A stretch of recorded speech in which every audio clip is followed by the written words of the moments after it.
సరే ఇప్పుడు చూసుకున్నట్టయితే యూట్యూబ్‌లో కొత్త రూల్స్ వచ్చినాయి. దానివల్ల ఇప్పుడు ఏఐ వాయిస్ పెట్టి గూడా కొంతమంది వీడియోస్ పెడుతున్నారు. దానివల్ల మానిటైజేషన్ ఆగిపోతుందంటారా?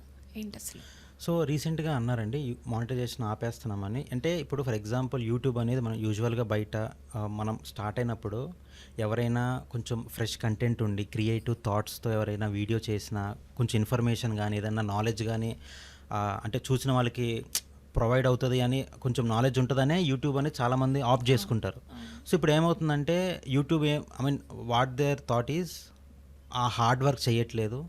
అంత ఆర్టిఫిషియల్‌గా వాళ్ళు అంటే స్మార్ట్ వర్క్ చేసేసి ఆ మానిటైజేషన్ అయిపోయేలాగా చేసేసుకొని దే ఆర్ గెట్టింగ్ మనీ. హ్మ్. ఐ మీన్ ఆ మనీకి మనం పెట్టే ఎఫర్ట్‌కి సింక్ అవ్వట్లేదు. మీరు ఏఐతో దాన్ని డీల్ చేస్తే గనక. ఓకే. అని ఎందుకంటే ఇప్పుడు మన వాయిస్‌తోనే వీడియోస్ చేయాలి. మనం హ్మ్. కనపడాలి. ఇన్ కేస్ కనపడకపోయినా we need to describe hmm. వీడియోని డిస్క్రైబ్ చేస్తూ మనం చేస్తూ ఉంటాం. యూజువల్‌గా యూట్యూబర్స్ అట్లనే చేస్తారు. అవును. వ్లాగర్స్ అంటారు. అవును. ఇప్పుడేంటంటే ఈ ఏఐతో వాళ్ళ వర్క్‌ని స్మార్ట్ చేసేసుకున్నారు.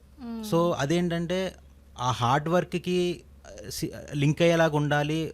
వైస్ వర్సా ఉండాలి గానీ రిలవెంట్‌గా లేదు. హ్మ్. సో కొన్ని పాలిసీస్ అనేది తెద్దాము. ఏఐ అనేది ఎక్కువ ఈ యూట్యూబ్ చేసే వ్లాగింగ్‌లో హ్మ్. ఇన్వాల్వ్ అవ్వకుండా చూద్దామని కొన్ని హ్మ్. రూల్స్ తెచ్చారు. So okay. That monetization is the first effective way. Yeah! ఇప్పుడు మీ యొక్క వాడకుండా బాట్స్ వాడుతుంటే hmm. Bots in the sense it's artificial voice కానీ ఆర్టిఫిషియల్ కంటెంట్ కానీ ఏదైనా కూడా అక్కడ హ్మ్. ఏఐని యూస్ చేశారని తెలిస్తే హ్మ్. వాళ్ళు దాన్ని మానిటైజేషన్ ఆపేయడానికి దెర్ ఆర్ ఛాన్స్ ఉంది. కంప్లీట్ ఛాన్సెస్ ఉన్నాయి. హ్మ్. సో దానివల్ల ఏఐని కొంచెం పక్కన పెట్టి రియల్ కైండ్ ఆఫ్ టాలెంట్ని రియల్ కైండ్ ఆఫ్ కంటెంట్ని వాళ్ళు same how the YouTube gross own same content. అదే హ్మ్. ఫాలో అవ్వాలి.